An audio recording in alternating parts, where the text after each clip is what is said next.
Hello and welcome back to Web Dev Simplified. My name's Kyle, and today is a really special day because I have the privilege to work with Kevin Powell, one of the best CSS and Sass teachers on all of YouTube, to make an advanced to-do list application for you. He covered all of the HTML, CSS, and Sass for the entire application in his video, so I highly recommend you check out not only his channel, but also that video linked down in the description below. In this video, we're going to be going through all of the JavaScript to make the to-do list application actually work and function and save to the browser. So, if you're new to the channel, make sure you subscribe for more videos like this where I simplify the web for you in all topics such as Node, JavaScript, HTML, CSS, anything web related. And with that out of the way, let's get started. So here we have the design that Kevin created in his video. As you can see, we have some lists over here that when we click on them, it'll change the list over here, which we're going to implement in JavaScript. We also have these checkboxes that have a really smooth animation when you check them and uncheck them. And we want to be able to make these be clearable by clicking this button down here. We also want to be able to delete the list, type something in, and actually add that to the page. So we have a lot of JavaScript work that we need to do on this application. But the very first thing we need to do is just create the script file that we're going to use. So let's create a new file over here. We'll just call it script.js. And we want to include this in our index.html. And we're just going to include this at the very top here. We're just going to put a script tag. Make sure we type the defer keyword so that we actually load this JavaScript after the page is done loading. And then we just set the source here to be script.js, close that off, and there we go, our JavaScript's being loaded into the page. And I think the first thing that we should tackle is this list section here. We want to tackle the list because it's a lot easier than tackling the actual to-dos first. So to begin with, we're just going to tackle showing a list of tasks. So let's open up that script.js here, and the first thing we need to do is to create a variable to hold all of our lists. So we're just going to create a variable, we're just going to call it list, and we're going to default this to an empty array because by default we have no list on our application when it loads. Also, we want to get the element, which is the container for all of our different list text here. So we're just going to create a variable. We're going to call it list container. And we're just going to set that equal to query selector. And for here, we're just going to pass in what we're going to query to get that. And in our example, we're just going to create a data attribute on that, and we're just going to call it data list. Just like that. So that'll be our list container, and this is going to be our list of list. So in our index.html, let's actually find that list container. And if we go down here, we see this thing with a class of all class, and then we have in here our task list. So let's just add that data attribute, data list. And this right here is going to be what we're selecting in our JavaScript using this line right here. So this list container is corresponding with this unordered list here, which is what contains all of our items in here. Now what we want to do is we can just comment these out for now because we don't actually want our list to by default have anything when we start it up. We want it to be loaded from this list variable here. So now to do that, let's create a render function, which is going to render our list for us. Come down here, just create a function, call it render. And inside of this function, we want to clear the list container first. So we want to take this list container and we want to clear it. So we'll create a function, which will be called clear element, and we'll just pass it the element we want to clear. And we'll do that in a little bit. So we'll just make this element or this function here, clear element, and it's going to take an element. For now, it's not going to do anything, but what it's going to do is clear out all the elements in it that already exist. The next thing we need to do is actually populate this element right here, this list container, with all of our different items. So let's copy what one of these LIs looks like, just like this. So that way we know what we're actually working with. So we want to create an LI that has the class of list name on it. Go down here and we can just say list.forEach. And inside of here, it's going to give us a list. So for each one of the lists inside of our list, for example, we're just going to have lists that look like this for now. It's just going to be a string, which is going to be the name. So we'll just have name and to do as our two different list items. All we want to do is we want to create a list element. So we can just create a variable here, call it list element, and this is just going to be equal to document.createElement. There we go. And we pass it the type of element we want, which in our case is an LI, because as you can see up here, we're creating an LI. Next thing we need to do is we need to take that list element and we actually want to add that class to it. So we're just going to take our class list. We're going to add our class, which is list name. So let's just copy this down in here.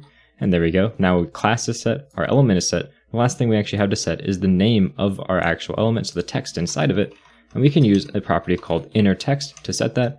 And we can just set it here equal to our list, because right now our list item is just the name of the list. So that's all we need to do to get all of that set.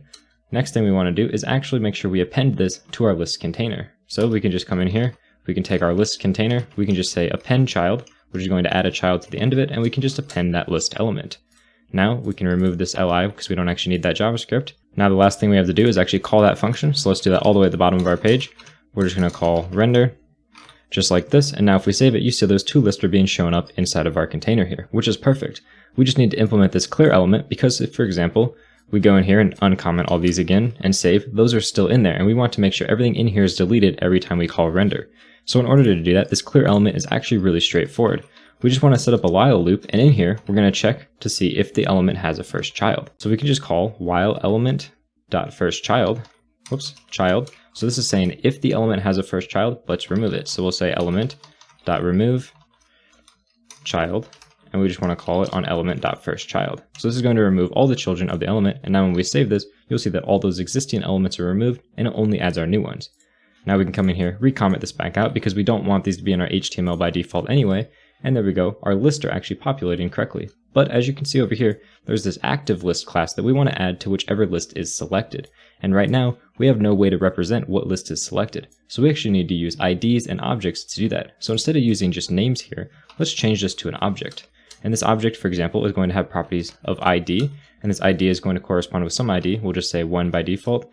We're also going to give it a name. So in our case, we're going to give it a name here of name. Let's do the exact same thing here with our other to-do. We can just close this on down here. And we just want to do the exact same thing, but instead we'll use an ID here of 2, and we'll use a name here of to-do.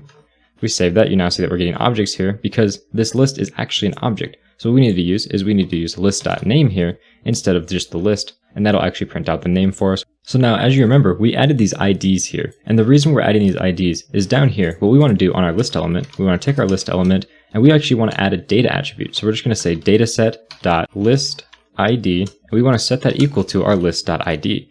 And this way we know which list we're actually selecting, so when I click on this name, I actually know which one it is because it has this list ID on it. So now that we have the infrastructure set up for rendering our list and also being able to identify which list we're selecting, the next thing we want to work on is being able to add lists to our page. And this is done by just typing in a list name here and clicking enter, and that'll add it to the list. But as you can see, clearly that's not working, so we need to write some JavaScript to do that. And what we need to do is we need to use this form right down here. So inside of this form, all we're going to do is add a data attribute to it. We're just going to call it data new list form so that we can identify this in our JavaScript. And we're also going to add a data attribute to our input here. We're just going to call this here our data new list input. That is all we need to change in the HTML to get this working. Let's save that, go back into our script here, and actually select these elements. So first, we're going to want to get our new list form. And this is just going to be, again, the document.query selector. And we want to get that data attribute we just set. So we'll say data new list, list form, just like that. And we want to do the exact same thing for our button. So we're just going to say here, or our input, new list input. Make sure we capitalize that so it looks correct. And we just want to change this from form to input. So now we have both our form and our input, which we can use in our JavaScript. And the first thing we want to do is set up an event listener, which we're going to use for our new list form. So we can just come down here, create a function, or not a function, sorry, we can take our new list form, and we just want to add an event listener to it. And we want to do this anytime that the form is submitted. And we get an event when we do that. And what we want to do is the first thing we want to do is actually stop our page from submitting. Because if we come in here and we click enter to submit, it actually refreshes our page for us, and we don't want that. So the first thing we need to do is type in e.prevent_default. Now if I go back over here, type something in and hit enter, you see nothing actually happens because it's preventing our form from submitting itself, which is ideally what we want. Now the next thing we need to do is actually get the name of the element that we typed in here. So that's actually fairly straightforward. We can just come in here, get our list name, and this is just coming from that input element. So we can say new list input dot value, and this is the name that we typed in right here. And what we want to do is first we want to check to make sure they actually passed in a name. So we can say if the new list, or if the list name is equal to null, or if the list name is equal to a blank string, we just want to return from this function because they passed us something, like they essentially didn't type anything in here and then hit enter. So we don't want to actually do anything when they do that. We want to make them actually type in a name. So if they do type in a name, we'll come down here and create a new list. And we're going to actually create a function for that. So we're just going to say create list, and we're going to pass in here the list name. So let's create that function right now. It's going to be actually a very straightforward function, create list. And it's just going to take a name of the list we want to create. Now this is just going to return an object. And as I mentioned earlier, these are going to have an ID. So we're going to have an ID. And to make a unique ID really easily, we can just take the date object, we can get the current time, and we can just convert that to a string. This is going to give us a unique identifier pretty much because it's going to be based on the current time that they run this operation. Next, we can actually just set the name here to the name that they pass in.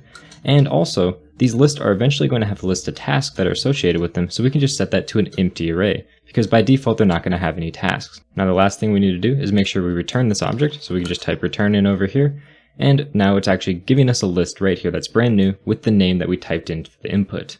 Last thing we have to do is actually clear out this input here, which is again really simple to do. We just take that new list input, we take the value, and we just want to set it here to null. And then we can just take our list variable, so this is all of our list, and we just want to add that list to it, so we can push the list, and we can call that render function again. So now if we save that, type something in here, and hit enter, you see that it actually adds that to our list, and it deletes what we actually typed in. But the problem is if we refresh our page, this is not being saved anywhere. So we want to make sure we save this to the user's browser, so that every time they refresh the page, they're going to have all their to-do lists saved as before. So first, let's just clear out this list because we don't actually want to have anything in there by default. So when we first get to this list page, everything is empty, and we can add things just like this. Now in order to save and store things on the user's browser, we're going to use what's called local storage, which just stores information inside of the user's browser. And you need to use keys. It's essentially a key value pair. So we need to create some keys where we're going to store our information. So let's create two keys. The first one we're going to call local storage, storage task, or just list key. And we're going to set this equal to, for example, you would think just list. But one thing that's really important when you're storing things in local storage is you want to make a namespace. So in our example, this is a task list. So we're going to namespace this as task.list. And essentially what this does is it prevents you from overwriting information that's already in the local storage or preventing other websites from overwriting your local storage keys. So right here, we just have task.list, so we don't have to worry about any collisions with our site or other sites and anything like that. So now this is where we're going to store our list, which we get from here. And the first thing we want to do when we load our page is instead of setting this list to an empty array, we actually want to get this from the local storage. So we can just say json.parse, because this is going to come out as a string. So we can say json.parse, and we want to get local storage, localStorage.getItem, and we want to get an item with that key, so we'll just pass it the local storage list key. And if for some reason that doesn't exist, we can just say, or we want to just use the empty array here. So let's lengthen this up. So what this is saying is it's saying, get this information from local storage using this key, and if it exists, I want you to parse it into an object because it's just a string right now. Or if it doesn't exist, give us an empty array of lists to start with. So when we save this, you'll see that all of our items are disappearing because we have an empty array by default since there's nothing already in our local storage, which is exactly fine. What we do want to do is create a save function so that we can save these lists. So let's come down here right above our render, and we'll just create a function that's called save. And what we want to do is we want to save this list to the local storage. And this is really simple. We can just say localStorage.setItem, and we want to set this as a JSON string. So we'll say json.stringify, and what we want to do is just stringify our list here. So we'll just say json.stringify list, and this is going to save that information in our local storage. We also need to make sure we specify what key we're using. And again, we're going to use this key up here. So we first pass the key, and then we're passing the value of that key. Now let's add something to our list here, hit enter, refresh, and you'll notice still it does not persist. And that's because we never call this save function. So let's create another function here. This function is just going to be called save and render. And all this is going to do is just call our save function and call our render function. So we have save and we have render. And now what we want to do, instead of just rendering, we actually want to save and render here whenever we have a new list being created.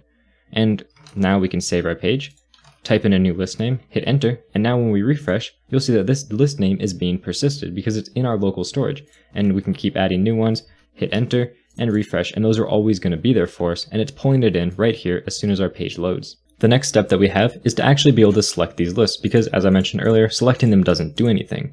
But because of the fact that we added these IDs here, it's actually going to be fairly straightforward to set these selected lists when we click on them. The first thing we need to do is get a variable for our selected list. We can just call this here selected list ID, and what we want to do is again try to get this from local storage if possible because we want to store this in our local storage. So we'll say localStorage.getItem, and we need to set a key for this. So let's copy this, and this is going to be called localStorage selected list ID key right here, selected list ID. There we go. We just need to make sure that this is different than the list up here that we used. Now we can try to get that item with this name of selected list ID key. And if for some reason we don't have anything, that's perfectly fine. This is still going to work. It's just going to return null, which means we don't have anything selected, which is great. And now we want to use this selected list ID. So down here inside of our render function, we want to check to see if the list that we have right now, so if the list ID is equal to the selected list ID, then that means that this is the list that's selected, and we want to add another class to it. So we can just say list element dot class list dot add, and if we go to our index.html, we can see what that class name is. It's just called active list. So let's copy that over in here, paste that just like this, put this on a different line so it's easier to read. There we go. And now you can see that if our list is the currently selected list, we're going to set it to active list. And right now you see that nothing actually changes, which is perfect because we don't have a selected list yet. Now the next thing we need to do is actually set it up so that when we click on a list over here, it selects it for us. And this is probably the most complicated thing we'll do in this tutorial. And that's because when you dynamically add an element to the page here, you need to always add an event listener to it. But there's a way you can get around this by adding an event listener to the container that contains all of the elements you're adding. So in our case, we're adding all of these elements to our list container. So let's come down here with our list container and add an event listener for it. We can say list container dot add event listener for click.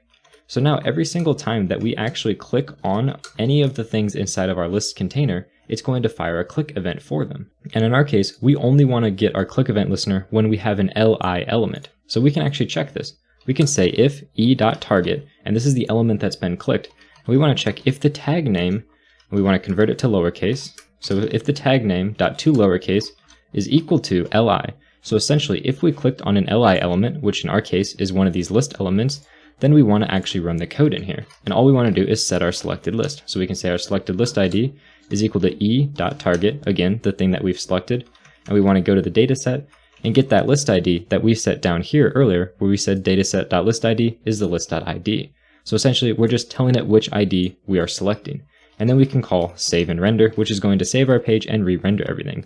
So now it's saved that, and when I click on one of these lists, you'll see that this is highlighted because it's adding it as our selected list ID here. And when I refresh, you'll notice it's not persisting that. And that's because in our save function, we're actually not saving anything other than our list. We need to save our list string as well. So we can come in here, localStorage.setItem, and we want to set the localStorage selected list ID key, and we want to make sure we set it to our selected list ID.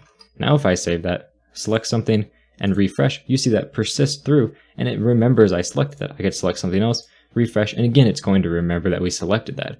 And the great thing about our render function, the fact that it clears everything and then re-renders it all, is we don't have to worry about removing the class from the old element when we change it, because it's just going to delete everything and then re-render it. So it's always going to change the class for us without us having to manually do all that work. The last major list related thing we have to do, other than showing the tasks, is to actually make this delete list button work. It should delete whatever list is currently selected.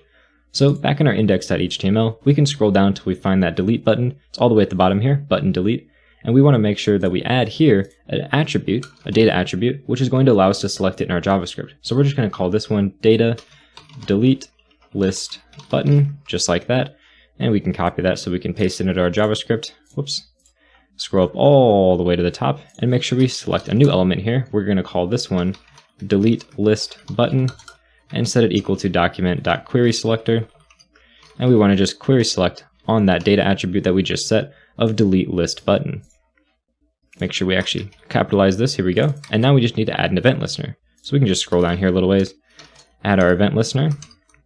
We want to do it whenever we click this button. And what we want to do in here is we just want to delete the list that's currently selected. So we can set our list equal to a new list, and all we want to do is filter our current list. This is just going to return a new list that has all the items that match the criteria that we set. So we can just come in here and say, as long as the list.id does not equal the actual current selected list ID. So essentially this says, give me all the lists that are not the one we have selected. Those will be on new list. And then we want to take our selected list, and we just want to set this here equal to null because we no longer have a selected list.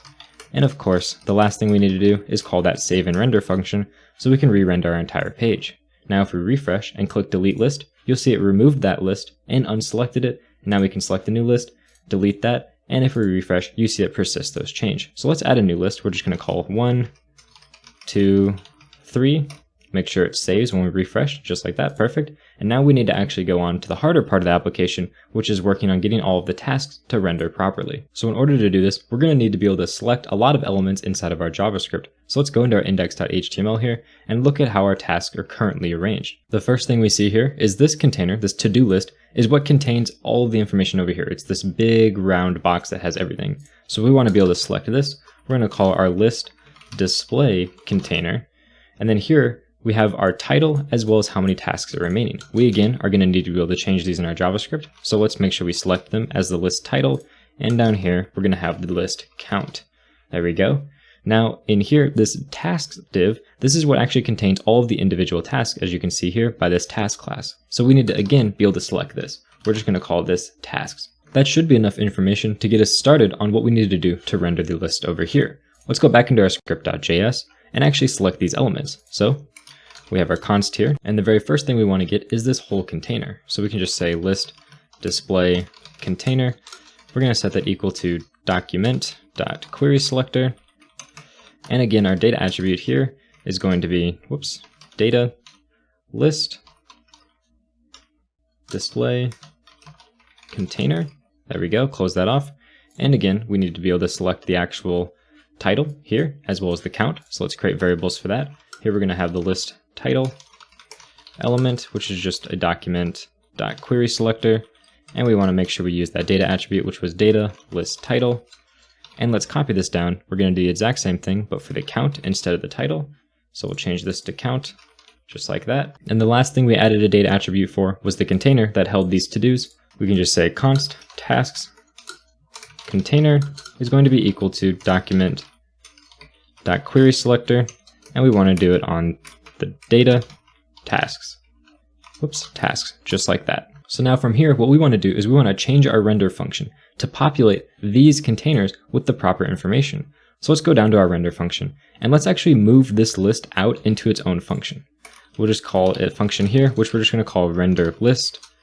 And here we go. This is just going to render all of the list for our container, and we can just call that up here, render list. And now if we refresh, you'll see that everything is still working, even the add, so we know that we don't have any problems. Now the first thing we want to do inside of our render is we want to check to see if we have a selected list. So we can say if selected list ID is null, this means we do not have a list selected, else if it's not null, down here, it means we do have a list selected. So first, if we don't have a list selected, we don't want to display this big box over here, this big section.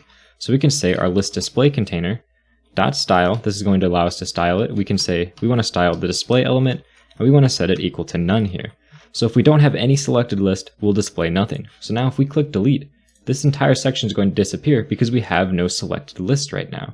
But when we do have a selected list, we want to make that appear. So in the else section, what we want to do is we want to take our list display container dot style, and we want to set the display here equal to an empty string. This is just going to revert it back to what it was.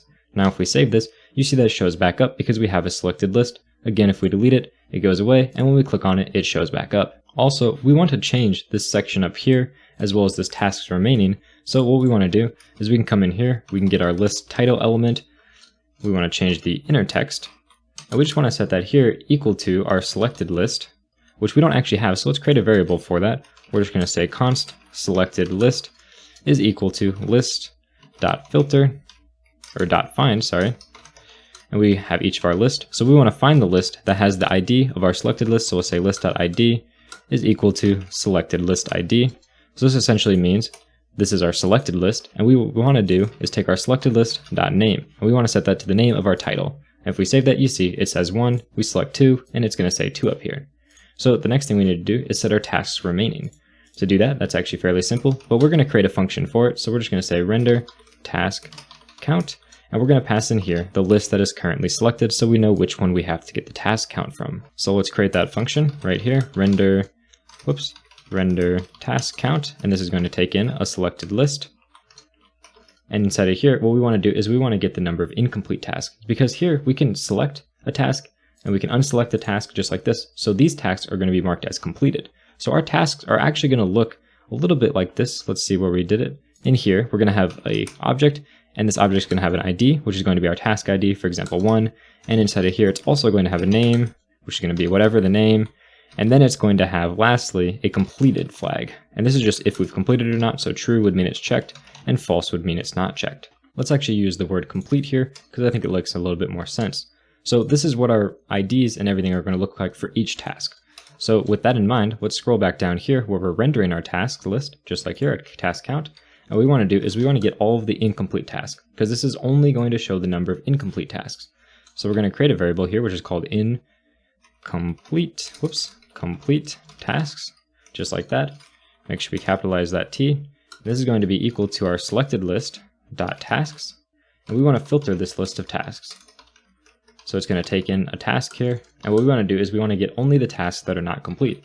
So we can say task.complete, and if we just put an exclamation point in front of this, it's going to say get all the tasks that are not complete and return those. So this is going to be every task that's not complete, and we just want to get the number of those. So we can say dot length.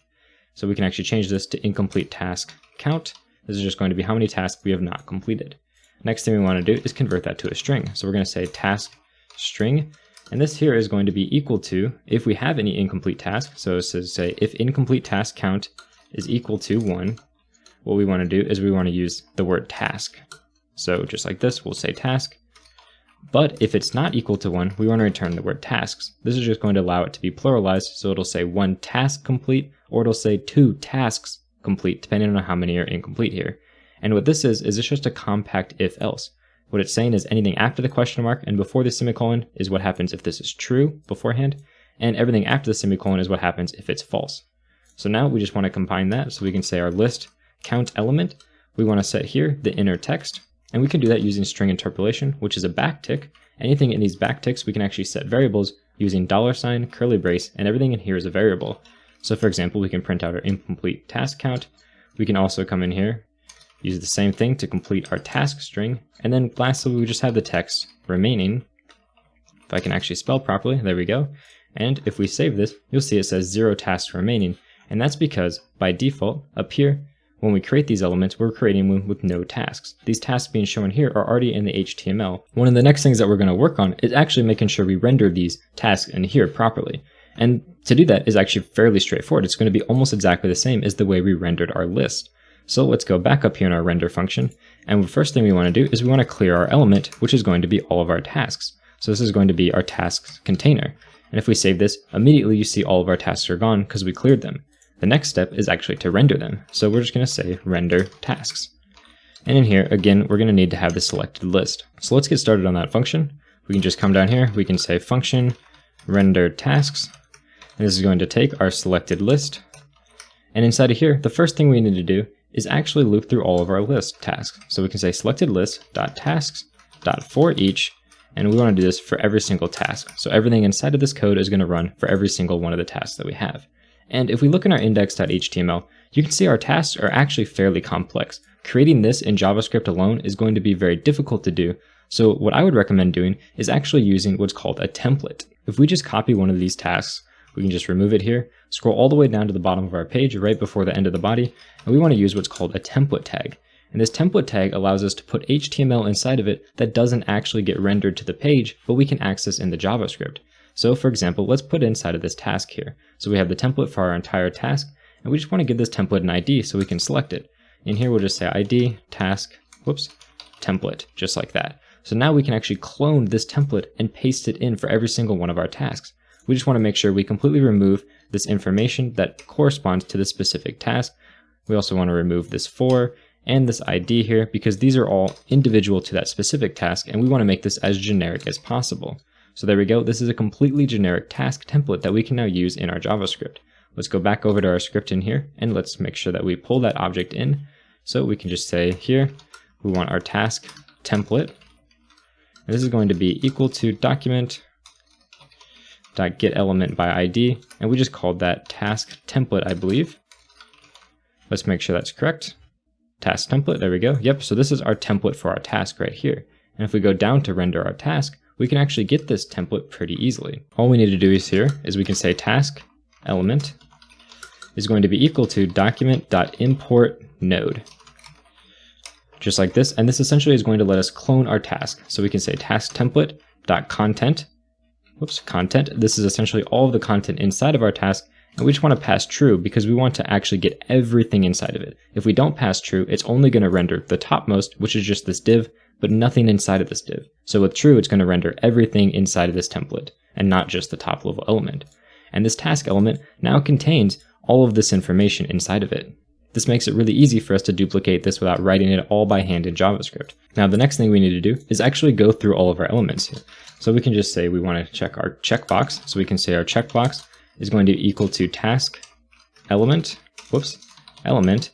dot query selector, and we want to get the input element. This is just going to be our checkbox, and we also want to be able to get our label. Our label is going to be very similar, but we'll just select label like this.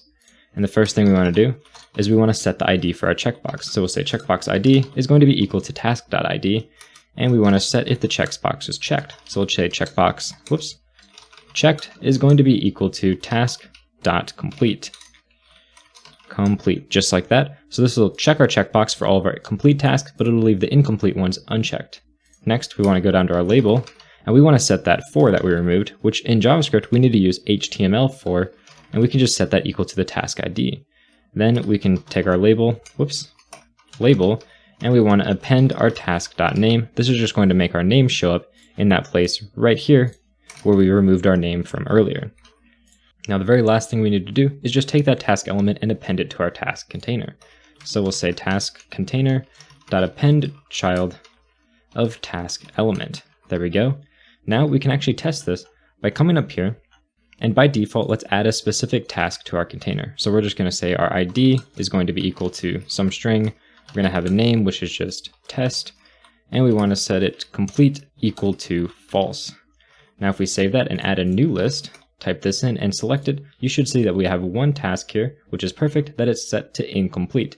If we were to set this to true, save this, add a new list, and select it, you should see that it's completely checked, so we know that our code is working down there. Now let's actually remove this, so by default, our things don't have any tasks. Now we're getting fairly close to having this entire to-do list complete, but right now, we cannot add tasks, that doesn't work, and checking and unchecking them doesn't actually increment this clock up here, and the clear completed still doesn't work. So let's first work on adding new tasks, because that's the easiest thing that we have to do. In our index down here, what we want to do is we want to find that new task button right here, and we want to go up to the form, and we want to actually add a data attribute here. So we're just going to say data new task form, so that we know what our task form is, and as well for the input, we're going to say data new task input. This is going to be very similar to how we actually set up creating new inputs. So let's save that, go into our script, and select these objects. So down here, we can say that we're going to have our new task button, new task form, and that's document.query selector for our new, our data new task form. Make sure that I spelled document correctly. And we can copy this down and do the exact same thing, but instead of for forms, this is going to be for our input. Now we can set up our event listener, which we can actually just copy this new list form because it's going to be very similar to the new list form. But instead of new list, we remember that this is our new task form. And here, instead of list name, this is going to be our task name, and it's going to come from our new task input. And then we want to check here if we actually passed in a task name. And if not, we'll return just like we did before. And now instead of creating a list here, what we want to do is we want to create a task, and we want to pass it in the task name. And of course, this will be a task variable. So let's create that function. This function is going to be called create task, and it's going to take in a name. And this is also going to be very similar to our list, so we'll copy that down. It's going to use the same ID mechanic, it's going to use the same names, but instead of task here, we're going to use complete. And we're just going to set this to false because by default, our task is incomplete. Now we have our task here. All we need to do is take our new task input, and we want to clear out that variable. And the next thing we need to do is actually set our task on our selected list. So we don't actually want to push something to our list. What we want to do is we want to get our selected list. Just like this, we can say it's going to be equal to list.find, and we want to find which list is selected. So when the list.id is equal to our selected list ID. This is going to be our list that we have currently selected, and we just want to take the tasks on that, and we want to add this new task that we just created. Just like that, and then we'll save and render. So now if we refresh, come in here and type in a task, for example new, hit enter, and that's going to add it to our list of tasks. And even when we refresh, you're seeing that's being persisted. We can switch back, and it's still there. Now the next thing to work on is, as you can see, when I click this to check or uncheck it, it doesn't actually change our task complete number. And when I refresh, it doesn't actually save that I actually checked that. So we need to set up another event listener, very similar to how we set up this click event listener here for our list container. So let's come down here with our task container, and we want to set up an event listener on it. So we're going to say add event listener. This is going to be a click event listener, and it's just going to take an event. And we want to do the exact same thing. We want to check if our e.target.tag name, we want to convert it to lowercase, and we want to just see, is that equal to input? Because that means that we checked our checkbox over here. Essentially, we clicked on our checkbox. So if we clicked on our checkbox, then what we want to do is get our selected list, because we want to make sure we check that task is completed. So we'll get the selected list, which is just list.find, pass in the list here, and this is just going to be list.id is equal to selected list ID, just like that. And now what we want to do is we want to get our selected task. So we can say selected task, and this is going to be very similar. We want to take our selected list, but we want to take all the tasks inside of it, and we want to find that individual task. In our case, this is just going to take a task here. And what we want to do is we want to check when the task ID is equal to e.target.id. Because if you remember, in our render function all the way down here, when we were rendering our tasks, you see that we set our checkbox ID to the task ID. So what we want to do is we want to take here, where we're doing this, our task ID, and compare it to our checkbox ID. So whichever one matches, we know that's going to be the task that we just clicked on. And then what we want to do is we just want to set that to complete. So we'll say selected task.complete is going to be equal to e.target.checked. So this is going to work both if we check it or if we uncheck it, because this will be true or false depending on if it's checked or not. And then lastly, we need to save this. And all we need to do is actually re-render this part of our code right here, the one that says tasks remaining. So instead of doing a save and render, we'll just do a save, and then we'll just render the task count. Now we can save that and click, and it didn't actually increment for us. And that's because we need to make sure we pass in the selected list. So now if we save it and we click on this, you'll see it becomes 1 task remaining. We click it again, it's 0 tasks remaining. Both of them, we get 2 tasks remaining. And the best part is when we refresh, it actually saves our checked state and our unchecked state for us. Now the next thing we need to work on is our clear completed tasks button. As you can see, if we check these tasks and click clear completed task, it's not removing them because we haven't hooked that up yet in the JavaScript. So let's go into the index.html here and find that button. Luckily it's right there. And we're going to set the data attribute, which is data clear complete tasks button. There we go. Let's make sure we copy this selector so that we can use it inside of our JavaScript here. And we'll just select that. We'll just say clear complete tasks button. There we go. And that's just going to be document.query selector of that query selector that we just copied for clear complete tasks, spelled document correctly. And now we can use this to add an event listener. So let's just say here, we want to add an event listener to that every time that we click on it. Get that event. And inside of here, we just want to clear the list of all the tasks that are completed. So we can get our selected list is the first thing we want to do. So we'll say selected list is going to be equal to list.find.